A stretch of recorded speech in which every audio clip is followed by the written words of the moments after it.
ایک نقطہ جو بارہا خصوصاً جوانوں کے لیے آج کل کے اس شہوت زدہ، ہوس زدہ اور اس حیوانی تہذیب کے زد میں آئی ہوئی نسل، موجودہ جوان نسل، جو تاریخ بھر میں کہہ سکتے ہیں کہ سب سے زیادہ قابل رحم نسل ہے. اس سے زیادہ پوری تاریخ میں دیکھیں آپ، انسان اتنا شہوتوں کی زد میں نہیں آیا جتنا آج ہے. ہوس نے مکمل طور پر گھٹا بن کر ان کے سروں کے اوپر چھا گئی ہے. عورت اور مرد سب بغیر کسی قومی تفریق کے، بغیر کسی مسلکی تفریق کے، بغیر کسی رنگ کی تفریق کے، بغیر کسی علاقائی تمیز کے، آپ جہاں بھی زمین پہ جائیں، گاؤں میں جائیں، شہر میں جائیں، مسلمانوں میں جائیں، غیر مسلمانوں میں جائیں، مسلمانوں کے مختلف فرقوں میں جائیں، آپ ایک مشترک حالت سب کے اندر پائیں گے، اور وہ ہے شہوت زدگی، ہوس زدگی. سب شہوات کی زد میں ہیں.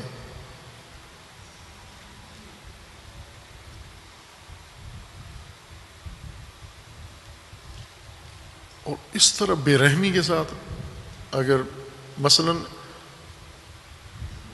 ایسے دور گزرے ہیں تاریخ میں جہاں پر وحشی درندہ لشکر آئے ہیں اور انہوں نے زندہ انسانوں کے اوپر گھوڑے دوڑائے ہیں اور انہیں پائمال کیا ہے، ان کا قتل عام کیا ہے، ان کے خون کی ندیاں بہائی ہیں. جیسے مغل لشکر ایسا ہی وحشی لشکر تھا، درندہ لشکر تھا، ضرب المثل بن گیا ہے کہ یہ جس علاقے پہ چڑھائی کرتے، حملہ کرتے، لاشوں کے ڈھیر لگا لیتے، خون کی ندیاں بہاتے.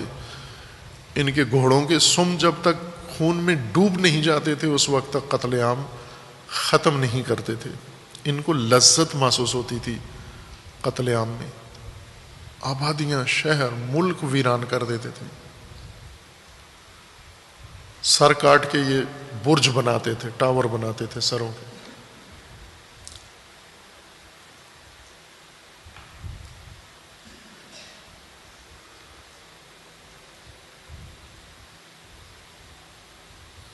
اور ظاہر جس علاقے میں جاتے کچھ بھی نہیں چھوڑتے تھے، ملیا میٹ. یا جس طرح ابھی داعش ہیں، یہ داعش کا لشکر جہاں جاتا ہے تباہی پھیر دیتا ہے. اس طرح کے وحشی درندے ہر دور کے اندر رہے ہیں. اس کے باوجود بھی ان درندہ لشکروں سے کچھ نہ کچھ بچ جاتے تھے. بقیت السیف، تلوار کے بچے ہوئے، جنگوں سے بچے ہوئے. کچھ چھپ جاتے تھے، کچھ وہاں موجود نہیں ہوتے تھے، کچھ کسی اور وجہ سے دفاع اپنا کر لیتے تھے، پنہان کاری کرتے تھے. باہر کے اس درندے سے کچھ نہ کچھ حصہ بچ جاتا تھا. لیکن اس وقت جو یلغار ہے مشرق میں، مغرب میں، ہر طرف یلغار ہے، اس سے ایک بھی نہیں بچے گا اور نہیں بچا ہوا ابھی.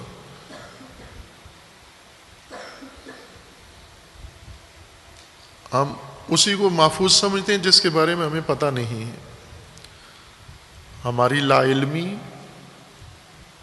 چونکہ نہیں جانتے ایک دوسرے کے احوال کو، تو ہم یہ سمجھتے ہیں یہ شاید محفوظ ہوگا.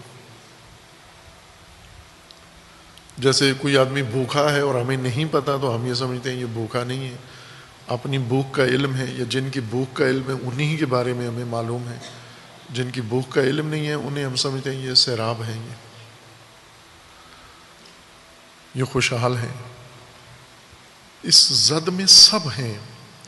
آپ توجہ کریں، ہندوستان 1 ارب اور 22 کروڑ سے بھی زیادہ، 25 تک ہوں گے یقیناً. مردم شماری جان بوجھ کے نہیں کرتے وہ تاکہ خوف زدہ نہ ہو. یعنی 125 کروڑ انسانوں کا ملک ہے. 125 کروڑ. پاکستان سب ملا کے 21 کروڑ ہیں یا 22 کروڑ ہیں. وہ 125 کروڑ ہیں. 125 کروڑ انسانوں کو پہلے قانون تھا کہ اگر ہم جنس نے کسی ہم جنس کے ساتھ شہوت رانی کی یہ جرم ہے، مرد نے مرد کے ساتھ، عورت نے عورت کے ساتھ. اب 125 کروڑ نفوس کے ملک نے اجازت دے دی ہے کہ یہ کام اگر کوئی کرتا ہے تو اب جرم نہیں ہے. نہ یہ کہ اب کر سکتے ہو، کرتے تو پہلے بھی تھے، اب جرم نہیں ہے. کیوں انہوں نے اس کے مجرمیت کو ختم کر دیا کہ یہ جرم نہیں ہے؟ اس لیے کہ یلغار ہے ہوس رانی کی، شہوت رانی کی یلغار ہے. دوسرا قانون بنایا انہوں نے کہ شادی شدہ عورت کسی بھی مرد کے ساتھ تعلقات رکھ سکتی ہے، ناجائز تعلقات، شوہر کے ہوتے ہوئے. یہ بیوی بھی ہے، اس شوہر کے گھر میں بھی ہے، بچے بھی پیدا کر رہی ہے شوہر کے نام پر، اور جتنے مردوں سے باہر آزادانہ اپنی رضا سے تعلقات رکھنا چاہے یہ شوہر روک نہیں سکتا اس کو. یہ بیوی کا بنیادی حق ہے. ماں باپ بہن بھائی کوئی بھی روک نہیں سکتا اس کو. اجازت ہے اس عورت کو جتنے لوگوں کے ساتھ تعلقات رکھے بے شک رکھے. دفتروں میں عورتیں کام کرتی ہیں، بازاروں میں جاتی ہیں، دکانداروں کے ساتھ، جس سے مرضی ہے شادی شدہ عورت تعلقات رکھے، جرم نہیں ہے. یعنی یہ شہوت رانی آزاد ہے، شادی شدہ کے لیے بھی آزاد ہے. کیوں یہ قانون بنا رہے ہیں؟ کیوں ان کی مجرمیت کو ختم کر رہے ہیں؟ یورپ نے پہلے کی ہوئی ہے، یہ ابھی کر رہے ہیں. یہ اس لیے کر رہے ہیں کہ بے بس ہیں اس یلغار کے سامنے، روک نہیں سکتے. قانون بنا ہوا تھا کاغذوں کے اندر، لیکن زمین پہ جب تہذیب آپ کی شہوت انگیز ہے، شہوت آفرین ہے، شہوت آمیز ہے. ہندوستان میں سب سے زیادہ پرچار شہوت کا ہوتا ہے، ہر چیز کے ذریعے، فلموں کے ذریعے، گانوں کے ذریعے، شعروں کے ذریعے، میڈیا کے ذریعے، ہر چیز سے. عام سڑک پہ مثلا لباس جو پہنتے ہیں، حرکات و سکنات، اس کے اندر تحریک شہوت ضرور ہونا چاہیے. یعنی گھر سے جو بھی باہر نکلے اپنا حلیہ اس طرح سے بنا کے نکلے کہ اس کو دیکھ کر دوسرے تحریک ہوں، ان کی شہوت ابھرے، جاگے. یہ وہاں کا فیشن ہے، یہ وہاں کے نسل کے لیے لازمی قرار دیا گیا ہے تاکہ وہ آج کی نسل اور ماڈرن نسل اور پیش رفتہ اور ترقی یافتہ نسل شمار ہوں. جب ہر کام، ہر چیز شہوت انگیز ہے تو وہ جو شہوت ابھرے گی وہ شہوت ایک طوفان بنے گی، یلغار بنے گی. وہ یلغار دیکھتی تو نہیں ہے کہ یہ شادی شدہ ہے، یہ غیر شادی شدہ ہے، چونکہ شادی شدہ نے بھی بن ٹھن کے آنا ہے، شادی شدہ نے بھی تحریک آمیز شکل میں آنا ہے، مرد ہو یا عورت ہو.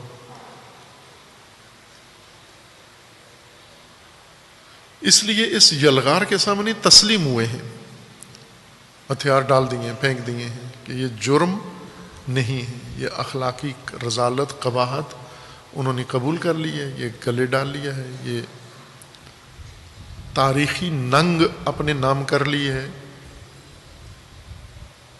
اپنی قوم کے لیے یہ انہوں نے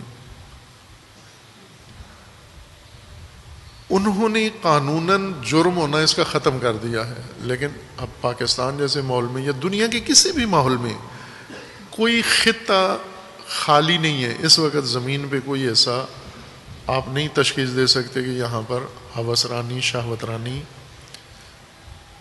کی آندھی نہیں چل رہی. سب اس کی زد میں ہے.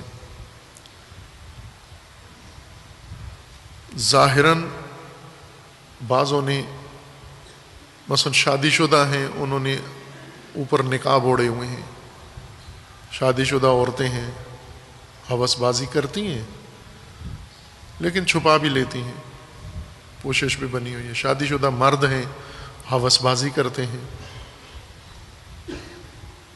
کتنے بچوں کو خود پتہ ہے، اپنے باپ کے بارے میں پتہ ہے کہ ہمارا باپ یہ حرکتیں کرتا ہے.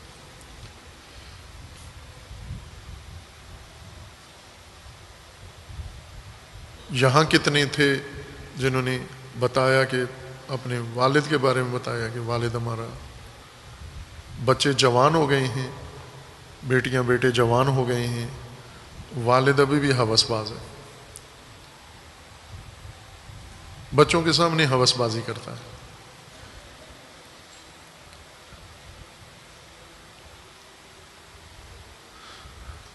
اس ہوس انگیزی نے، اس شہوت انگیزی نے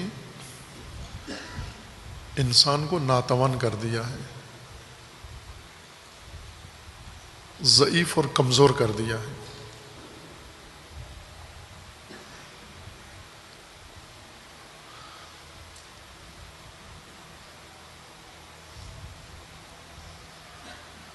ایک تیسری چیز بھی تھی، وہ پہلے سے ہندوستان میں وہ جرم ہی نہیں تھی تاکہ اس سے قانون ہٹائیں. یہ دو جرم تھے پہلے، ہم جنس بازی جرم تھا، اور شادی شدہ عورت سے تعلقات رکھنا یہ جرم تھا. شادی شدہ عورت اگر تعلقات رکھے غیر مرد سے شوہر کے علاوہ تو جرم، یہ عورت بھی مجرم تھی اور وہ مرد بھی مجرم ہے جس نے شادی شدہ عورت کے ساتھ یہ حرکات کی ہیں. اب یہ نہ سمجھیں کہ یہ ہندوستان میں ہوتا تھا، پاکستان میں نہیں ہوتا، سب جگہ ایسے ہے. اور یہ نہ سمجھیں کہ یہ بے دین لوگوں میں ہوتا ہے، مذہبیوں میں نہیں ہوتا. مذہبی بھی یہ کام کرتے ہیں، مذہب کی آڑ میں، مذہب کے سائے میں، مذہب کے لبادے میں یہ کام کرتے ہیں.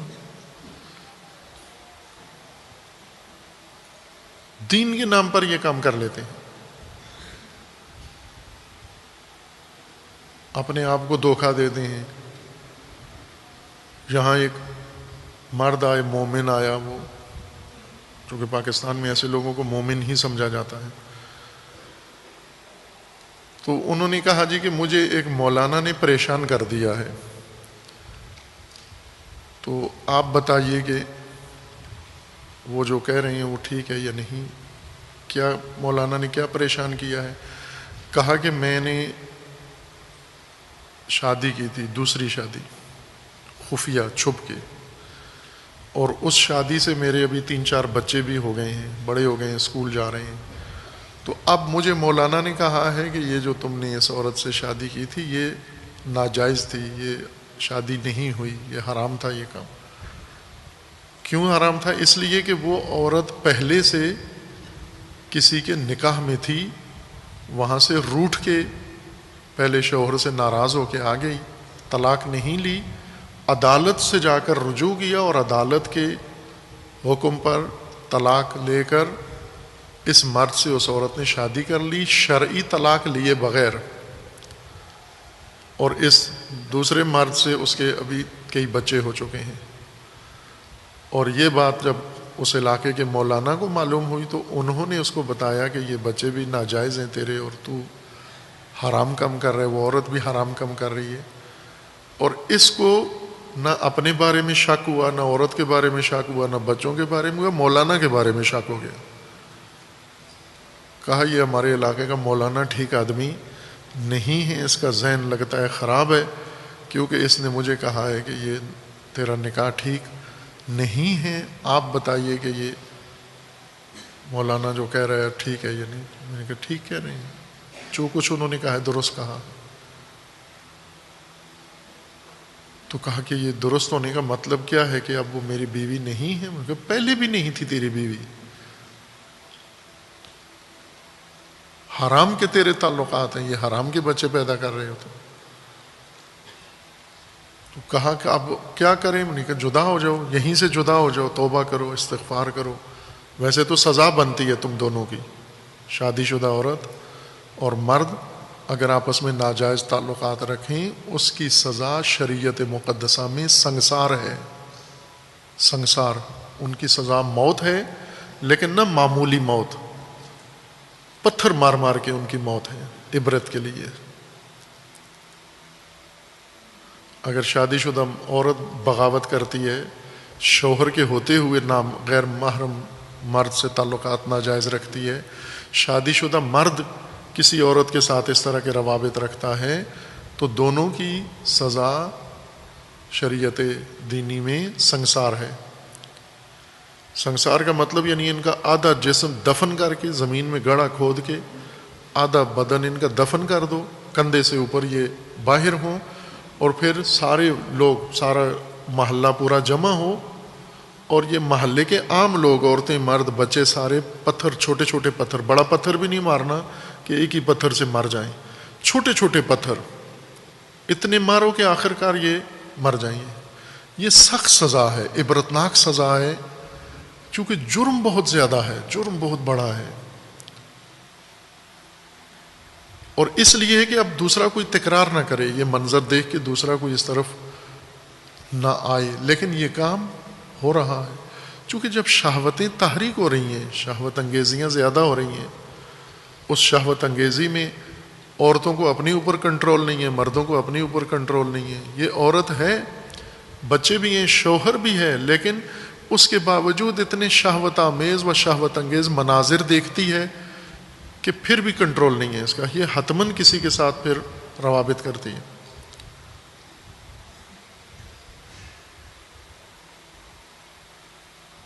یہ ایک طریقہ ہے نامحرم کے روابط آپس میں، اور کثرت سے ہیں، اور اتنی کثرت سے ہیں کہ اب ان کی قباحت ختم ہو گئی ہے۔ جیسے رشتہ دار ہیں، کزن ہیں گھروں کے اندر، ابھی نعوذ باللہ پاکستان میں جو شہوت انگیزی کا جو حال جا پہنچا ہے، یہ گزشتہ ایک مہینے کے اخبار میں، جو پاکستان میں قومی اخبار چھپتے ہیں، ان اخباروں میں تقریباً 3 یا 4 واقعات ایک مہینے کے اندر اخبار میں، پاکستان کے اخبار میں، یہ گزشتہ مہینے کی بات کر رہا ہوں، نہ بہت پرانی بات، یہی مہینہ جو گزرا ہے پیچھے ستمبر کا، اسی کے اندر گزشتہ 1 ماہ 1.5 ماہ کے اندر 3 سے 4 واقعات قومی اخباروں میں آئے ہیں کہ جہاں پر باپ نے اپنے بچوں کے ساتھ شہوت انگیزی کی ہے، شہوت رانی کی ہے، باپ نے، ابھی بھی یہ کیس بنے ہوئے ہیں کہ ماں نے شکایت کی ہے کہ بچوں کے ساتھ، بیٹیوں، نابالغ بچیوں کے ساتھ باپ نے شہوت رانی کی۔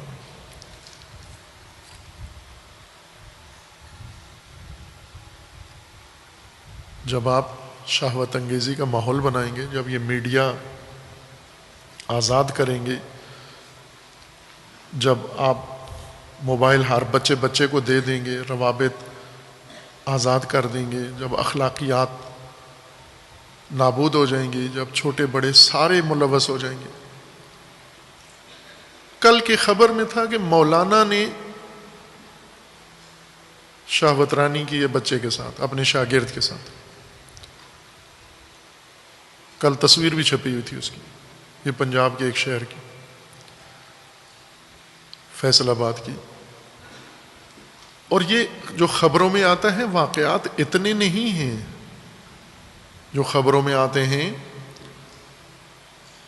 وہ لوگ ہیں جو پکڑے گئے ہیں، لیکن وہ لوگ جو چھپا لیتے ہیں، مثلا بچے کے ماں باپ، بچیوں کے ماں باپ، انہیں پتہ چل جاتا ہے کہ ہماری اولاد کے ساتھ یہ جرم ہوا ہے، لیکن وہ عزت کی خاطر چھپا لیتے ہیں، چپ ہو جاتے ہیں، مکان اس محلے سے بدل لیتے ہیں، کہیں اور چلے جاتے ہیں،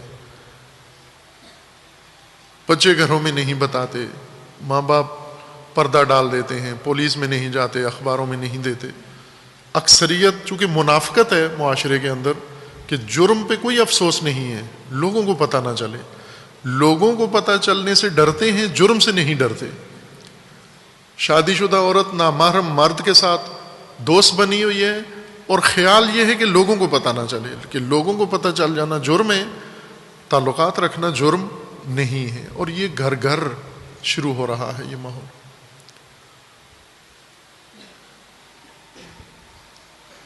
ہم جنس بازی جانور نہیں کرتے یہ کام، جس طرح علامہ اقبال نے سیاست دانوں کے بارے میں لکھا کہ میں نے کتے کو کتے کا ویری نہیں دیکھا، لیکن انسان ہے، انسان کا ہو جاتا ہے. کتا یہ کام نہیں کرتا.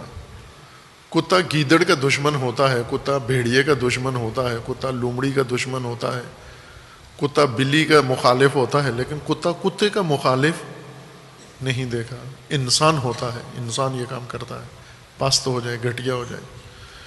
یا علامہ اقبال نے کہا کہ میں نے کتوں پر کتے کی حاکمیت نہیں دیکھی، کسی کتے کو کتے کے پاؤں چاٹتے ہوئے نہیں دیکھا، لیکن انسان کو انسان کے پاؤں پہ جھکا ہوا دیکھا ہے. انسان کو انسان کا غلام دیکھا، کتے کو کتے کا غلام نہیں دیکھا، انسان کو انسان کا غلام دیکھا. یہ علامہ اقبال کے کلام میں ہے. اب یہ ہم جنس بازی کوئی جانور نہیں کرتا، کوئی جانور. آپ نر کتے کے ساتھ جنس بازی کرتے ہوئے نہیں دیکھیں گے. انسان کرتا ہے، یعنی وحشی جانوروں سے بھی پست ہو جاتا ہے. ایک تیسرا کام بھی ہے جو تباہی کا ان دونوں سے زیادہ ہے. وہ تیسرا عمل ان دونوں سے زیادہ ہے، خصوصاً جہاں پابندیاں ہیں، جہاں ماحول تھوڑا سخت ہے. مثلا جن گھروں کے اندر والدین سخت گیر والدین ہیں، بچوں کے اوپر سختی رکھتے ہیں، کنٹرول کرتے ہیں. جن معاشروں کے اوپر اندر تھوڑا سا ماحول اس طرح کا ہے کہ وہاں آزادی سے کھل کے شہوت رانی نہیں کی جا سکتی، یا جن اداروں کے اندر یہ ماحول ہے، وہاں یہ جرم زیادہ ہوتا ہے. وہ کیا ہے؟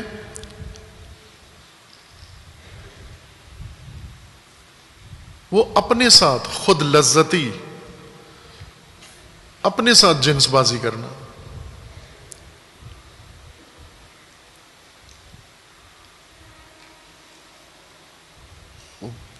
اگر یہ شہوتیں اس طرح ابھریں گی، یہ شہوتیں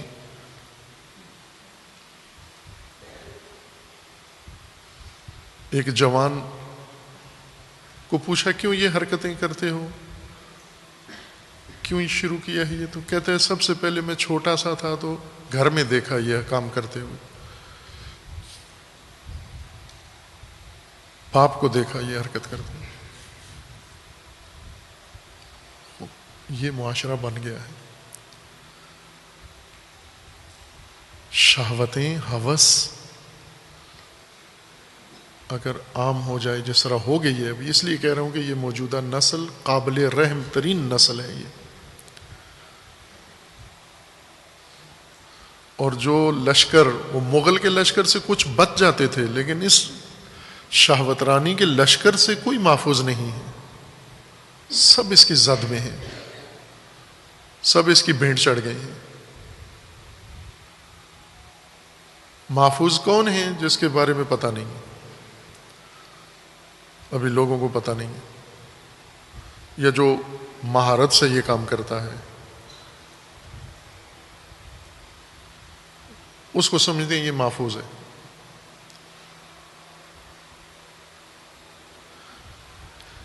اس مغل کے لشکر کے جواب کون دے گا؟ مثلا مغل جب حملہ کرتے تھے، کچھ جگہوں پر مغلوں کو شکست ہوئی، یوں نہیں کہ ہر شہر پہ چڑھائی کی تو کامیاب ہوئے.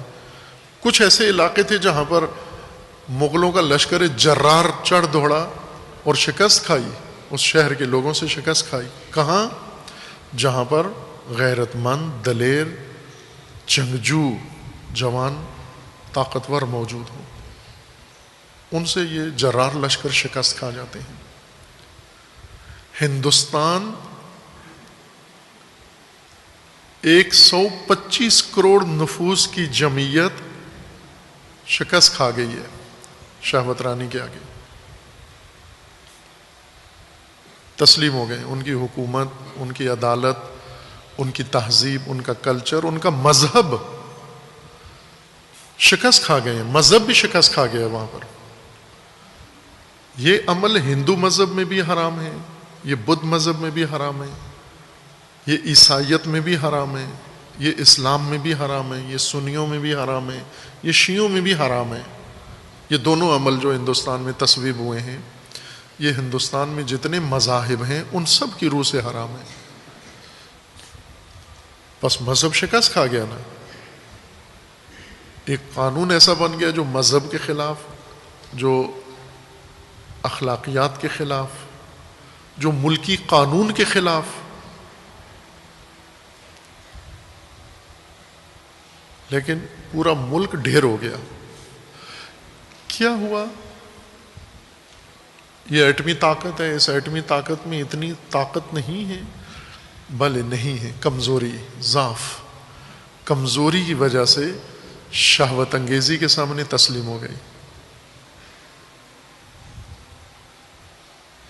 لیکن جو طاقتور ہوں، قوی ہوں، اس یلغار، اس لشکر کو، شہوت رانی کے لشکر کو کون روک سکتا ہے؟ با تقوی لشکر، صاحبان تقوی.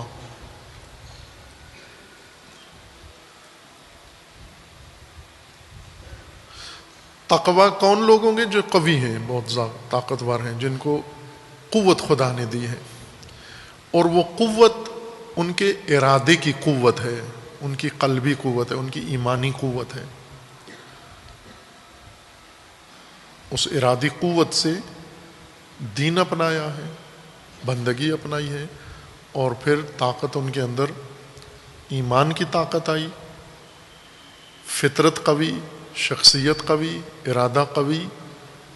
اب جو حفاظتی ان کو تدابیر بتائی گئی ہیں، ان سب پر عمل پیرا، ان سب کو لاگو کیا ہوا ہے. کسی ایک شق کے بارے میں کمزور نہیں پڑتے، یہ با تقوی روک لیتے ہیں. لیکن بے تقوی حکومت، بے تقوی عوام، بے تقوی ہر طبقہ بے تقوی ہو جائے. ٹھیک ہے، یہ قانون بن گیا ہے. آپ نے نہیں سنا ہوگا ہندوستان میں کہیں سے احتجاج ہوا ہو، کہیں سے اعتراض ہوا ہو. تعجب کی بات ہے، وحشی ترین یورپ میں پہلے سے تھا، یہ کام تھا. یورپ میں احتجاج کی توقع بھی نہیں ہے، چونکہ ان کی ثقافت ہے ہی شہوت پرست اور شہوت انگیز.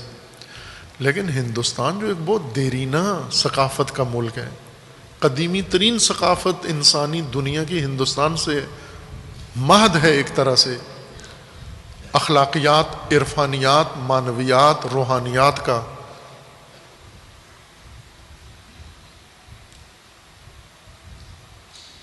آپ توجہ کریں، یہی مہاتما گاندھی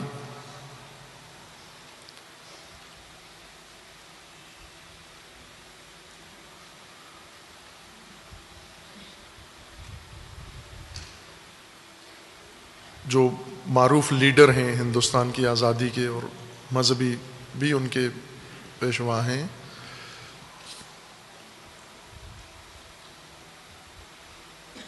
ابھی اسی قریب کے معاصر زمانے کی شخصیتیں ہیں. پاکستانی عموماً مہاتما گاندھی یا کوئی بھی ہندی ہو اس سے وہ نفرت کرتے ہیں. ادھر بھی ایسا ہی ہے، ہندوستان میں ہر پاکستانی سے نفرت کرتے ہیں. یہ ایک شیطانی عمل ہے جو انجام دیتے ہیں. فلمیں دیکھ لیتے ہیں ہندوستان کی، باقی ہر چیز سے نفرت کرتے ہیں. ہندوستانی فلموں سے نفرت نہیں کرتے. مہاتما گاندھی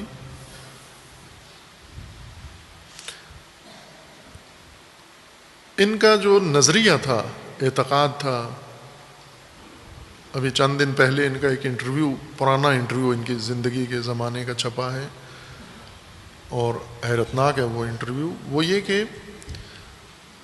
ان کا یہ کہنا تھا مہاتما گاندھی کا کہ میاں بیوی جو منقوع ہیں، جن کا قانونی شرعی نکاح ہے آپس میں، یہ بھی جب بچہ پیدا کرنا ہو تو مقاربت کریں، قریب ہوں ایک دوسرے کے. اگر بچہ پیدا نہیں کرنا ہے تو شہوت رانی کی کوئی ضرورت نہیں ہے، چونکہ انسانیت کو خراب کر دیتی ہے.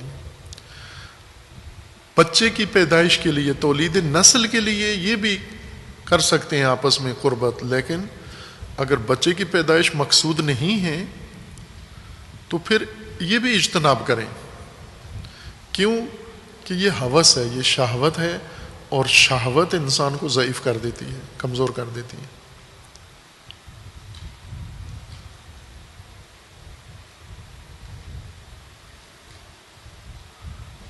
یہ لوگ جو عملی دنیا میں جا کر کچھ کرتے ہیں، ان کے اندر کوئی طاقت ہے، کہیں سے اپنی طاقت بچائی ہے انہوں نے تاکہ حکومتوں کے مقابلے میں یا قوموں کی آزادی کے لیے تحریک چلاتے ہیں. شہوت ران تو نہیں لیڈر بنتے سوائے پاکستان کے. پاکستان میں شرط ہے کہ جتنا بڑا شہوت ران ہوگا اتنا بڑا لیڈر ہوگا، لیکن دنیا میں ایسے نہیں ہیں. اگر کوئی پہنچا ہے کسی مقام تک قومی لحاظ سے تو وہ بھی کوئی منزہ انسان ہی پہنچا ہے جس نے اپنے آپ کو ان آلودگیوں سے بچایا ہے، ہوس و شہوت رانی سے اپنے آپ کو دور رکھا ہے.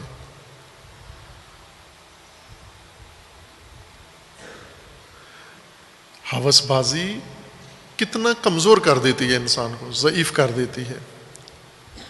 یہ خود لذتی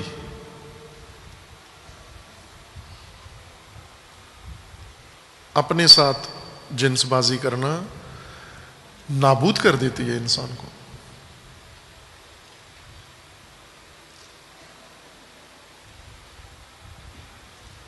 شادی کے قابل نہیں رہتا، خود اعتمادی اس میں ختم ہو جاتی ہے، تعلیم میں کامیابی ختم ہو جاتی ہے، معاشرتی حس مر جاتی ہے انسان کے اندر، دوسروں کے ساتھ محبت ختم ہو جاتی ہے. اگر خدا نخواستہ کوئی اس شیطانی عمل میں مبتلا ہو گیا ہے، نابود ہے، یہ خود اپنے اندر ہی اندر نابود ہو جاتا ہے. جسمانی طور پہ ناتوان، ارادی طور پہ ناتوان، ضعیف، یہ کسی قابل نہیں ہے، یہ درس پڑھنے کے قابل نہیں ہے، یہ امتحان دینے کے قابل نہیں ہے، یہ عبادت کے قابل نہیں ہے، اس سے عبادت بھی نہیں ہو سکتی، اس سے کسی کے سامنے بات نہیں ہو سکتی، آنکھ اٹھا کے بات نہیں کر سکتا کسی کے ساتھ.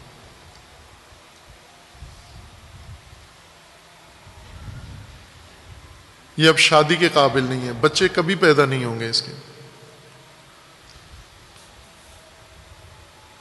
یہ آخر کار کیا بن جاتے ہیں؟ یا جرائم کی دنیا میں چلے جاتے ہیں یا خودکشی.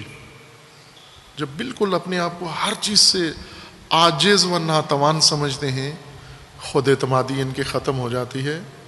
آخری اقدام کے طور پر، رائے حل کے طور پر خودکشی کو رائے حل کے طور پر تجویز کرتے ہیں.